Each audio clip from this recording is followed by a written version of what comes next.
어제 다 보셨죠? 네. 네. 어제 저는 보면서 끝났구나 싶었거든요. 네, 저희가 국회 측에서 입증하고 싶었던 부분 많은 부분들이 거의 다 완료된 것 같습니다. 곽종근 전 사령관을 통해서 구체적으로 무슨 일이 있었는지 거의 입체적으로 드러나지 않았나 싶은데. 곽종근 전 사령관의 진술이 굉장히 일관적이었고, 그다음에 이제 피청구인 측 대리인 쪽에서 이렇게도 모르고 저렇게도 모르고 했는데 흔들리지 않았죠. 뭐 사람이냐, 뭐 인원이냐 네네. 이런 네. 허접한 네. 지적만 있었지 본질적으로 무너뜨리지 못했고 그렇죠. 일관되게. 큰 줄기가 일관되게 가는 느낌이었습니다. 진술이. 예. 처음에 문제는 뭐냐 하면 윤석열 측에서 요원을 끄집어내라고 네. 했다. 자기들이 얘기를 했어요. 그래서 그렇죠. 근데 요원은 아니라고 그게 명확하게 되니까 또 이제 또 진술을 자주 사소한 거 가지고 트집을 자꾸 구차하고 인원이다, 그랬습니다. 네. 의원이다 또 이거 가지고 또. 그거는 별로 중요한 게 아닌 게 자기들이 요원을 끄집어내라고 했다고 이미 인정을 해버렸잖아요. 그렇죠. 그럼 요원인지 의원인지만 남은 거 아닙니까? 그렇죠. 그 사람인지 여부가 문제가 되는 것이 그렇죠. 아니라 그러니까 근데 요원은 아니었다. 거기 그때 당시에 국회에 들어가지 않았다. 요원은. 그러니까요. 그리고 요원은 철수 명령만 하면 되지. 뭘 왜 끌어내는 끄집어내냐. 요원을 집어넣어 다시 끌어내라는 거 아니에요? 네, 그리고 말도 안 되는 의결 소리지. 정족수 운운하면서 네. 그 다음에 끄집어내라가 나온 것은 그것은 당연히 국회의원을 얘기하는 그렇죠. 것으로 상식적으로 빼박입니다. 그러니까 이번 내란 행위에서 윤석열이 어떻게 보면 가장 큰 실수라고 할까요? 그게 뭐냐면 자기가 이렇게 설치고 다닌 거예요. 말하자면 국방부 장관을 통해서 맞아요. 이렇게 다 했다면 네. 이게 국방부 장관이 검찰총장 시절엔 그렇게 그렇죠. 했어요. 그렇게 네. 커트를 해버리면 되는데 자기 일일이 개입해놓은 흔적이 너무 많기 때문에 답답하니까 네. 여기저기 직접 전화해버린 거 아니에요, 네. 다. 그러니까 방어가 안 되는 겁니다 지금. 네. 네. 그래서 근데 윤석열이 직접 전화하니까 그거는 이 사령관들이 다 기억을 해버린 거예요. 그렇죠. 네. 그리고 이제 원래 재판 판사들이 중요하게 생각하는 게 자연스럽게 진술이 전개되는가인데 곽종근 사령관이 지시를 받았잖아요. 윤석열의 네. 지시를 받고 그것이 생중계가 됐습니다. 그게 아주 중요한 포인트예요. 네. 보니까. 그런데 그 생중계가 된 내용들이 전부 지시에 따른 내용이에요. 그렇죠. 근데 윤석열 측에서는 자기가 지시 안 했다고 하니까 그러면 곽종근 혼자서 지시도 안 받고 그렇죠. 의결 정족수 150명 뭐 단전을 해야 되나 뭐 문을 부숴야 되나 이게 왜 나옵니까? 헌재 그런 재판관도 너무 그걸- 엉뚱한 거죠. 그렇죠. 헌재 재판관도 그 지적을 했죠. 네. 지시를 받았으니까. 네, 그렇죠. 김영두 재판관이 그 부분을 완벽하게 그렇죠. 정리해 그렇죠. 주셨습니다. 저도 그거를 말씀드리고 싶었는데 어제 어떻게 보면 하이라이트는 김영두 재판관의 어떤 질문이었어요. 네. 그게 뭐냐면 제가 보기에는 지금 피청구인 측 대리인 측에서 계속 곽종근 전 사령관의 진술의 신빙성을 의심하고 있잖아요. 네. 그런데 예를 들어서 뭐 100만 불을 양보해서 곽종근 사령관이 거짓말하고 있다고 봤을 때 네. 그럼 그걸 크로스 체크하는 게 뭐냐면 지금 김영두 재판관이 한 거예요. 그러니까 박한수 그때 계엄사령관이 그때 어떻게 얘기했고 이런 진술들을 다 하면서 그렇죠. 어차피 그게 지금 병력을 태의정을 사용할 거냐 여부에 대해서 지금 논의가 된 것 아니냐 서로.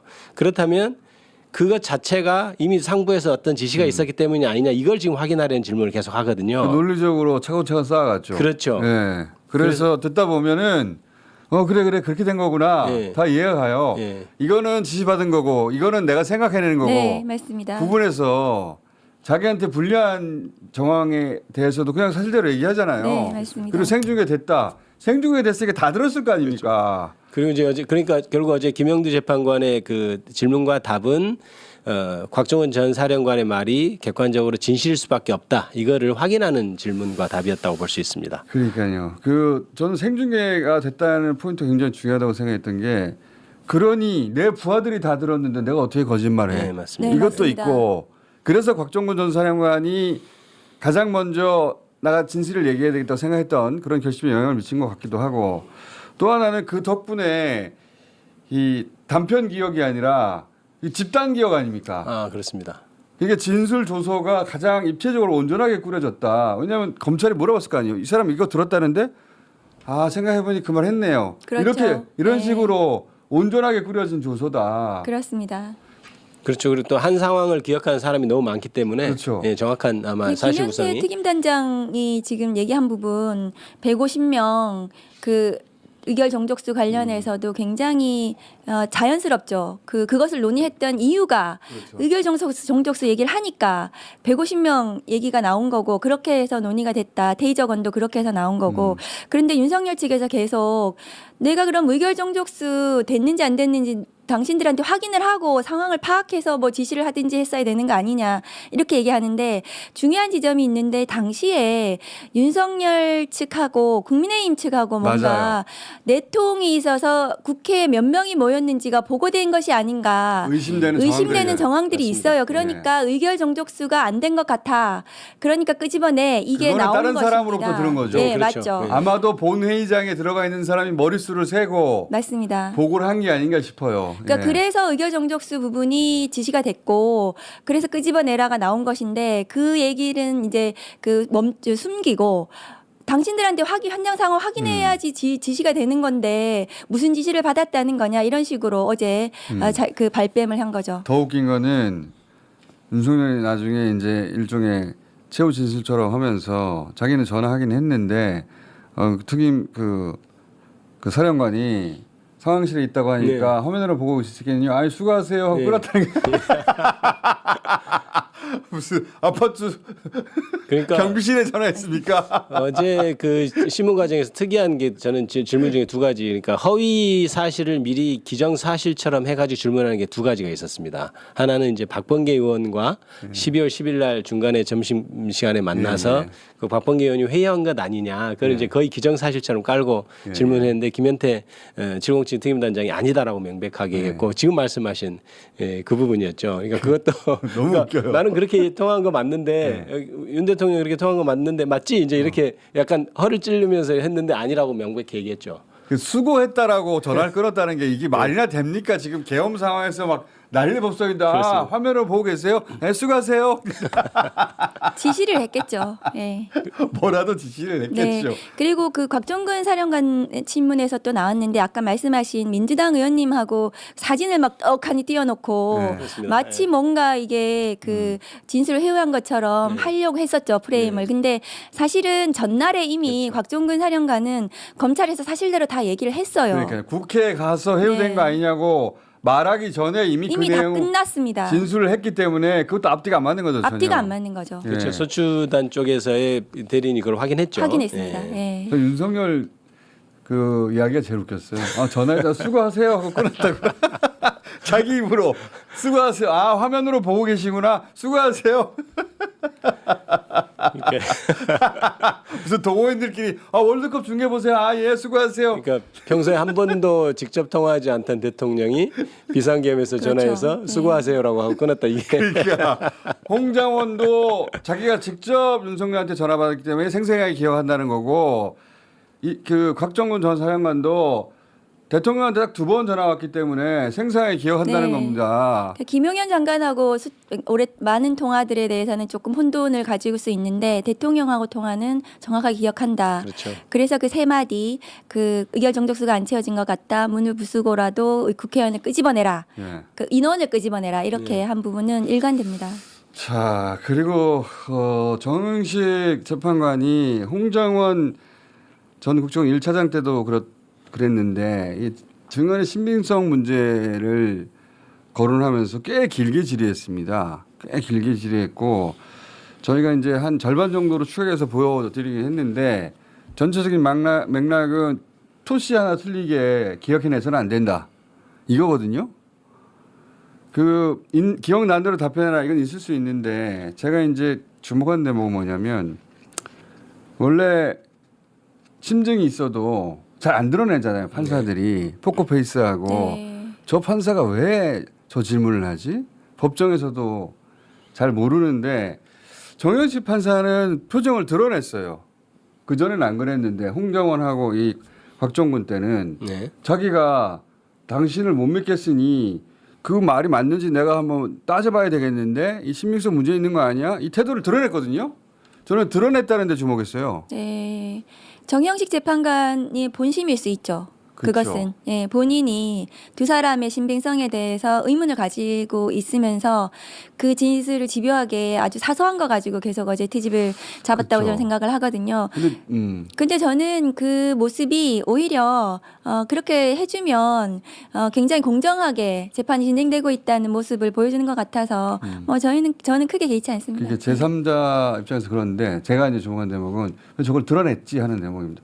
정영식 판사도 안 드러낼 수도 있는 사람인데 올해 네. 평생 판사를 해서 과거에는 안 드러내고 정반대로 그 재판 결과가 나와서 많은 사람들이 당황하게 했던 경우가 많은데 이거는 훨씬 더 중요한 생중계되고 있는 건데 게다가 드러냈으면 드러낼 이유가 있을 것이다. 저는 보라고 드러내는 것 같다는 생각을 했거든요. 누군가한테. 그럴 수도 있다고 생각합니다. 저도. 그 점도 있을 수도 있죠. 예, 이제 뭐 드러냈다고 볼 수도 있지만 어제 이제 재판 진행 과정을 보면은 곽종원 전 특수 이제 좀 축약돼서 보이는 것은 나오지 않는데 이제 이분이 굉장히 좀 이렇게 약간 그 정직한 분이에요. 그러니까 딱 그 부분 답을 그렇죠. 이렇게 그런 분이에요. 질문을 하면 그 예, 부분만 그 부분만 답해요. 이렇게 답을 해요. 그러니까 이제 계속 질문하는데 재판관이 의도하는 어떤 생각하는 그런 어떤 답변이 안 답이 나왔죠. 안 나오니까 계속해서 이제 묻는 과정에서 약간 이제 얼굴도 표정도 변하고 이제 이런 걸 봤는데 정영 재판관이 지금 홍장원과 지금 곽종원 두 분한테 그랬는데 핵심 사실은 증인이죠. 가장 핵심 증인이니까 네. 또 한편으로는 법정에서 그렇게 따져주는 것이 네. 또 나중에 결과가 나왔을 때 또 이게 여러 가지 승복에 그런 단초가 되지 않나 이런 생각이 객관적으로 보자면 저런 절차도 저렇게 보여지는 것도 좋다라고 보수 유권자들이 보기에는 그렇게 생각 들게 하긴 하지만 이 양반이 안 드러내도 될 거 드러낸 걸 보면 보라고 한 것 같아가지고 그렇다는 얘기는 누군가한테 당신 왜 우리 편 안 들고 있어 이런 항의를 한 게 아닐까? 네, 그럴 수도 있을 것 같습니다. 예. 그럼 영향을 좀 받았다는 얘기고 그렇다고 해서 탄핵 기각할 거야 걱정한다기보다는 영향을 끊임없이 주고 본인도 받고 있고 나 봐 이렇게 하고 있다니까. 그게 보수 언론의 땔감이 되는 거죠. 그런 내용들이. 그러니까요. 예. 엄정하게 재판하고 있다는 인상은 분명히 줬으니까요. 그렇습니다. 예. 그럴 수도 그런 것도 있고 사실은 저는 그 신문 내용이 그 한계를 벗어난 건 아니에요. 맞아요. 그냥 그 범위 내에서 정확히 하겠다는 충분히 신문할 수 있는 내용들이거든요. 이런 의심을 걷어내고 보면 네. 할 수 있는 할 수 질문이. 있는 질문들이었습니다. 그렇죠. 이제 예. 그 우리 공장님 그 의심도 제가 보기에는 충분히 타당하지만 또 어떻게 보면은 법관의 입장에서는 뭐 이런 말 있잖아요. 당신은 사실을 말해 나는 평가하겠다 이런 류의 법원이 있지 않습니까? 그러니까 계속해서 공격을 받으니까 이제 어떨 때는 요원이라고 했다 이런 드니까 한번 정리해 보자 네. 이번 기회에 네. 약간 그런 의미로 사실은 받아들였는데 또 그런 관점이 있을 수 있겠네요. 곽종근 사령관이 흔들림 없이 그리고 설명이 굉장히 설득력이 있었어요. 맞아. 있는 그래도 얘기하다 보니까. 왜 사람이라고 표현했는지 네네. 이런 네. 부분들에 대해서도 굉장히 설득력 있게 잘 설명했다고 생각합니다. 그리고 왜 단전 얘기가 나왔는지 네. 그런 과정들이 왜 태제 얘기가 나왔는지 아니 대통령이 지시하니까 고민했다는 거 아닙니까? 그렇습니다. 도대체 이걸 어떻게 실행에 네. 옮기지? 거기서 계엄인데 특전사 사령관이 대통령한테 다시 전화해가지고 이거 안 될 것 같은데요. 어떻게 했으면 좋겠습니까? 윤석열은 그렇게 왜 의논하지 않았냐고 지금 최후 진술처럼 할 때 얘기했는데 말이 됩니까? 그러니까 경험하지 않았으면 할 수 없는 내용들을 네. 충분히 잘 설명했죠. 그러니까 네. 어제 이제 생생했어요. 비청원 네. 대리인 측에서 계속 그 곽종원 전 사령관의 진술의 신빙성을 의심하면서 했던 것이 예를 들어서 뭐 대통령과 통화를 처음에는 언제는 한 번 했다고 했다가 두 번 했다고 했다 이렇게 바뀌지 않았냐 요거를 계속해서 물었는데 저는 결과적으로 그 답변을 하는 과정에서 곽종원 전 사령관의 말이 더 신빙성 있게 느꼈다는 그런 느낌이었어요. 맞아요. 예, 왜 그때는 왜 그랬고 왜 이렇게 설명을 하는데 너무나 예. 맞겠다 싶은. 처음에는 대통령한테 전화 왔었다는 걸 말하는 게 파장이 너무 커서 네. 숨기려고 했다. 그렇습니다. 그게 그래서 한 번 얘기한 네. 거고. 근데 그 전날 이미 검찰에 가서는 진술을 네. 했고 지금 이래서 숨길 수 있는 게 아니다 싶어서 두 번째 얘기했고 세 번째는 전화가 왔는데 안 받아서 얘기를 안 했다는 그렇습니다. 거예요. 네. 자세히 듣고 보니까 거짓말한 게 하나도 네. 없어요. 예. 그런 식으로 이 코너로 몰려고 했는데 오히려, 답변하는 예. 과정에서 클리어해진 것도 많았어요. 예, 오히려 예. 클리어졌죠. 예. 그리고 생중계됐다는 거는 처음 알았는데 네. 그래서 작은 실수가 역사를 바꾸는 거죠. 그래서 다른 얘기를 할 수가 없었던 것도 있고 어제 또 곽종근 사령관이 김용현 장관이 우리 비하폰 썼으니까 네네. 녹음되지 않아 당당하게 해 이렇게 말하는 걸 듣고 자기는 이걸 사실대로 얘기해야 되겠다고 얘기했거든요. 12월 5일 저녁에 그랬다는 거죠. 예. 그러니까 그게 김용현 무슨 장관이. 저는 어떻게 받아들였냐면 이게 김용현 윤석열 둘이서 이게 녹음되거나 이런 것이 아니기 때문에 우리한테 모두 미룰 수도 있다. 내가 다 뒤집어 쓸 수 있다. 왜냐면 현장에서 내가 했기 때문에 그렇지. 국회의원들 뭐 하고 이런 것들. 그래서 이것이 책임을 정확하게 해야 됐다 소재를. 그래서 오히려 더더욱이 다 전모를 다 얘기할 수밖에 없었던 것 같다 그리고 이제 생각했습니다. 그 명령 그 하달할 때나 누르는 마이크를 자기도 모른 못 채 껐던 거죠. 예. 한번 켜놓고 안 껐던 거예요 보니까. 그래서 사람들이 다 들었다는 거 아닙니까? 그게 입체적으로 다 구성이 됐지. 재구성이. 저는 어제 그 얘기를 들으면서 이제 좀 우스갯소리로 아니 저 지휘관이 저러면 어떻게 이제 이런 생각을 했다가도 그때 당시 얼마나 그 네. 당황하고 급박했으면 저렇게 그렇죠. 했겠나. 저 양반 굉장히 군인으로 평생 잘 해본 분 같은데 그 상황 자체 이런 굉장히 생각까지- 트라우마적인 상황이에요. 예, 그런 갔는데 네. 저는 특전사 인원들도 갔는데 뭐야 국회야? 국회라고 말 안 해줬다는 거 아닙니까? 네. 내렸더니 국회고 국회가 텅 비어 있는 것도 아니고 사람들이 자기들을 향해서 막 적으로 취급하고 있으니까 아니 국민들인데 내가 훈련받은 건 적을 제압하라는 건데 시민들이 막 서 있으면 이거 어떻게 하라는 건가 정말 당황했을 것 같아요. 그러니까 그 관련해서 제가 어제 그 곽정은 전 사령관이 증언하는 과정에 약간 뭉클했던 그 진술이 뭐였냐면 그 반대인 쪽, 피청구인 쪽에서 그걸 물어보고요. 아니 몇 명 가지고 그거를 어떻게 제압을 하고 봉쇄를 한다는 거냐. 그러니까 곽정은 전 사령이 이렇게 얘기해요. 나는 그때 707 특임단 사람들한테 너무 감사한다. 그때 참고 절제하고 이렇게 해서 나온 거에서 감사한다. 그러니까 그 말은 사실 하려면 할수 있었다는 하려면 그 마음대로 할 수 있었는데 그렇죠. 참았다 이 얘기를 하는데 좀 뭉클하더라고요. 그때 군인들이 그때 당시 어떻게 대응했는지를 우리가 알기 때문에 저는 그런 생각을 좀 했었습니다. 사실 그 우리나라 최정예 부대 아닙니까? 그렇습니다. 예. 그 사람들이 마음 먹으면 그렇습니다. 20명으로 1000명, 2000명 단순에 제압합니다. 저 같은 사람은 한 손으로 되죠. 예, 그리고 무기도 있잖아요. 그럼요. 하려고 마음만 먹었으면 네. 간단히 다 제압했죠. 그 말이 굉장히 인상적이었습니다. 그래서. 저도 네. 인상적인 거 한 대만 꼽자면 그 특임대 단장이 김현태 단장이 사령관이 네. 사정하듯이 말했다. 예. 명령이 아니라 자기가 부당한 지시를 하고 있다는 걸 알고 있었고 그러다가 사람 다치면 안 됐다는 걸 알고 있어서 들어가면 안 되겠니? 사정조로 얘기했다는 거예요. 군에서 이게 있을 수 없는 얘기잖아요. 네. 맞습니다. 예. 그냥 명령하는 건데 이 특전사령관은 그때 아, 시민들인데 어떡하나 다치면 안 되는데 하지만 대통령은 또 명령하는데 어떡하나 통수권자인데 그 사이에 사정을 했던 거예요. 대전은 좀 쓰면 안 되겠냐 이렇게 했다는 거죠. 그러니까요. 사정 저는 그게 굉장히 인상적이었어요. 그때 상황을 다 드러낸다 이게. 예. 맞습니다. 예. 피청구인 측에서 그런데 계속 그 오히려 적반하장으로 내가 부당한 지시를 했으면 그 당시에 뭐 안 된다고 얘기하든지 했어야지 뭐 이렇게 오히려 질책을 하면서 그러니까요. 이행하지 않은 것에 대해서 그 이행 못하겠다고 거부하지 그랬냐 뭐 이런 식으로 말도 안 나오는 되는- 그러니까 말도 안 되는 상황이 계엄령화에 네. 군 통수권자의 말을 전화로 금방 온 걸 어떻게 다시 전화해가지고 안 된다고 합니까? 그러니까 이제 윤석열 피청원이 얼마나 부당한 지시를 했는지는 곽정은 전 사령관의 그런 태도에서 드러나요. 그러니까 피청원 측에서 묵살하지 않았냐, 그러니까요. 뭐 이렇게 뭐라고 그러죠? 씹었다 이렇게 씹지 않았냐, 뭐 표현했죠. 이런 표현하니까. 묵묵부답하지 않았냐. 예, 그러니까 군인으로서 굉장히 자부심이 이렇게 상처를 입는 듯한 그런 태도를 보였어요. 나는 그게 아니다. 이렇게 한번 보시면 알겠지만 그래서 저런 사람조차도 이렇게 쉽게 이렇게 작전을 수행하지 못하도록 하는 부당한 명령이었다 이런 생각이 좀 들더군요. 어제 현장에서. 그러니까 부하들에게 전부 책임을 전가시키고 거짓말장이 만들고 본인만 살아남겠다고 하는 독재를 할 능력도 안 되는 독재를 할 그런 능력도 안 돼. 능력조차 안 자격이 되는 없어요, 독재를 할. 네, 그런 인물이다 독재자는 생각해요. 자기 죽을 생각하고 하는 거거든요 그렇죠. 일단. 네. 근데 그런 자격이 없어요. 안 되니까 다 떠넘기고 곽종군 전 사령관 어느 누구한테도 안 떠넘기잖아요. 예. 본인이 책임지겠다고 했고 철수 지시도 본인 책임으로 본인 판단으로 했고 근데 그때 당시에 김용현 장관이 국회 이제 이게 돌파가 안 되니까 어떻게 하면 되냐 이렇게 물어봤다는 거예요. 김용현 장관이 어떻게 할까 이랬더니 철수하겠다고 본인이 결단해가지고 이 모든 상황을 종료된 거거든요. 수방사령관도 그랬다지 않습니까? 수방사령관 왜 철수했냐 물었더니 특전사령부가 네. 철수하길래 우리도 철수했다고. 그렇습니다. 철수 지시 자기들도 못 받았다는 근데 거아니에요. 철수 지시 했다고 했다고 윤석열 거짓말하죠. 측에서 거짓말 받은 사람이 없는데. 네.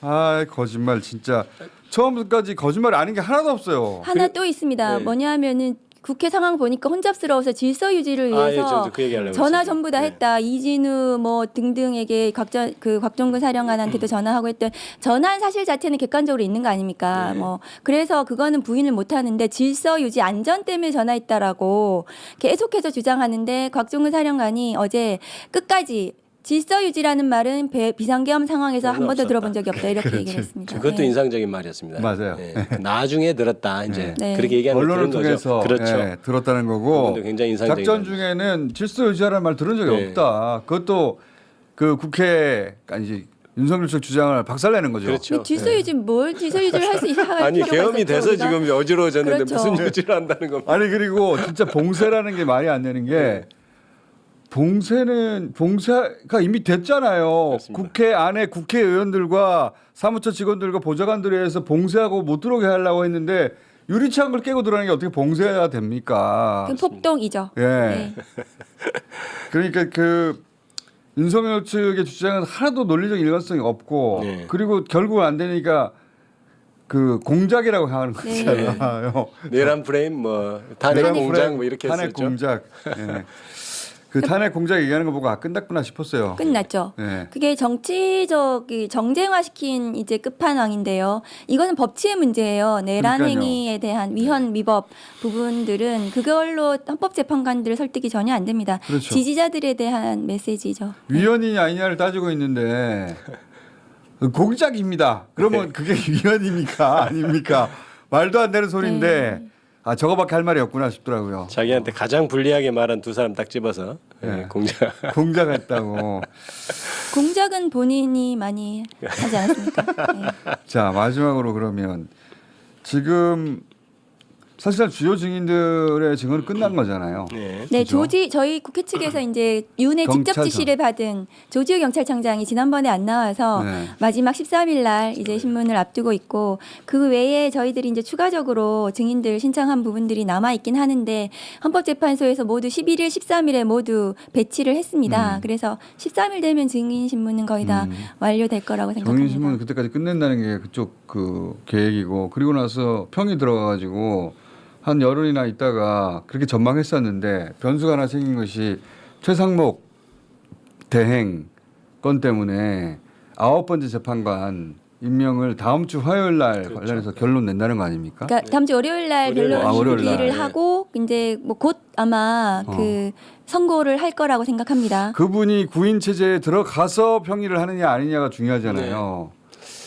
저는 아마 헌법재판소에서는 구인 체제로 결론을 내리기를 원할 겁니다. 처음부터 그랬죠. 네. 그럴 것 그래서 같아요. 이제 구인하면 그래야 모양이 완결적이니까요. 그런데 이제 그 일정이 10일 날 들어와서 아마 2, 3일 후에는 선고를 하고 그다음에 이제 새로 되면 이제 변론갱신이 그전에 네. 문제가 그게 된다고 가장 했는데 문제라면서요. 이제 양승태 대법관이나 이런 예를 들면서 좀 길어질 거라고 생각해서 저는 조금 생각을 달리하는 것이 그 변론갱신이 뭔지 다시 한번 설명해 주시죠. 처음 듣는 분들. 변론갱신이라는 것은 이제 기존에 재판하지 않는 판사가 새로 바뀌어서 들어왔을 때 기존 재판 절차를 인식하는 행위가 있어야 하잖아요. 그동안 그냥 그전에 아무 경험이 없는데 바로 지금 재판할 수 없으니까 그래서 그걸 인식하는 절차 그러니까 그동안 어떻게 재판이 되어 왔습니다. 이걸 새로 하는 절차를 변론갱신 절차라고 영어로 하면 훨씬 쉽게 와닿습니다. 우리가 왜 이렇게 된지 모르겠지만 업데이트. 업데이트.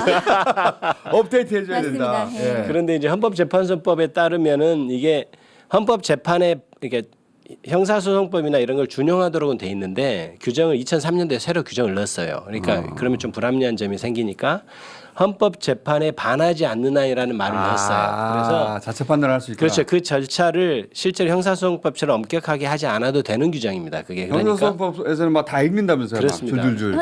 형사소송에서도 형사재판에서도 다 읽지 않고요. 그 요지를 간략하게 고지하는 형식으로 간이하게 수도 대부분 있다. 진행을 합니다. 아, 원래는 다 읽게 돼 있는데 네. 간이하게 형사재판도 할 수도 하니 있네. 헌재는 더 그거보다 더 간단하게- 간단하게 할 수도 그렇습니다. 있다. 네. 그래서 그 규정 때문에 저는 가능할 거라고 그럼 보고요. 마재판관 다 보고 있겠죠.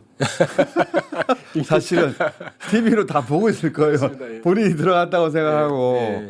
근데 절차는 지켜져야 하니 네. 그걸로 한 2번 정도 잡아먹을 수 있지 않습니까? 한두 번? 그렇게 2번까지 안 가도 하루면 되지 않을까요? 싶습니다. 네, 그 갱신 절차를 하루 정도 하고, 근데 이제 아니면은 최후에 변론할 기회를 잡으면서 뭐 좀 간이하게 한다든지 이렇게 해도 네. 좀 가능할 것 같고요. 그래서 일정이 좀 늦어진다 하더라도 한두 주에 불과할 것이다. 네네네 그렇습니다. 네, 그렇습니다. 그러면 이제 결국 늦어진다 해도 3월 중순 정도 되는 거네요. 3월 중순까지 저는 안 까지도 갈 안갈 거라고 것 같은데. 생각하거든요. 네. 왜냐하면은 2월 13일 날 끝나면 일주일 후에 최종 변론기를 잡는데 네. 그 전에 이제 갱신과 관련해서 절차를 진행을 할 수는 있지만 하루 정도. 네. 그게 이제 2월 18일이 될 수도 있는 거거든요.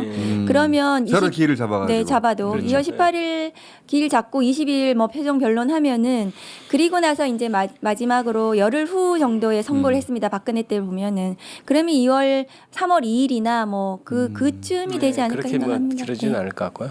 그 정도 정도 네. 해당된다. 네. 그리고 지금까지 보아서는 전체적으로 이거를 기각시키는 게 가능하겠나 싶은 정도인데 어떻게 보십니까? 지금까지 드러난 증거들 윤석열 당시 대통령의 직접 지시를 받은 증인들의 증언들이 명확하기 때문에 그리고 수사 기록으로 확보된 또 증거들이 사실관계가 거의 확정이 됐고 공소장이 또 들어와 있기 때문에 이 부분은 내란 혐의 입증에 저는 전혀 문제가 없다 생각을 합니다. 예, 뭐 저도 같은 취지고요. 다만 이제 아까 얘기했던 입증은 다 저는 충분히 됐다고 보고 이제 선례도 중요하죠. 박근혜 전 대통령이 탄핵이 됐지 않습니까? 그때 뇌물 관련이었거든요. 그러니까 이제 헌법 수호의 의지, 그러니까 헌법에 위반되느냐 문제가 사실 뇌물보다는 내란 이게 굉장히 훨씬 더 큰 거기 때문에 비교도 안 되죠. 그렇죠. 그게 이제 당연히 입증이 된다면 이건 더 말할 나위 없이 탄핵이 100% 되는 건데 아까 얘기했던 입증의 문제는 우리 박은정 의원께서 설명하신 대로 잘 돼 있고. 그리고 어제 그 내란 국조에서 또 그 국무회의 없었다는 게 명확하게 문서로 확인이 됐지 않습니까? 그쵸. 이런 국무회의 없이 비상계엄 선포하는 것 자체만으로도 위헌이 너무 명백하죠. 뭐 만장일치로 인용될 그렇게 거라고 그렇습니다. 생각합니다. 의견 댓글 예상해서도 부탁드립니다. 되는데 구독, 만약에 좋아요는 이게 기각된다면 사랑입니다. 진짜 하늘이 뒤집어질 진짜 땅이 뒤집어질 그 정도의 일이긴 한데 그래도 마지막까지 계속 지켜보긴 해야 되겠다. 관심을 가지고. 그러면 이제 끝나면 두 분이 나올 일이 없는데. 누군가를 또 다시 체포해야 하나요? 자 오늘 여기까지 하겠습니다. 감사합니다. 감사합니다. 감사합니다.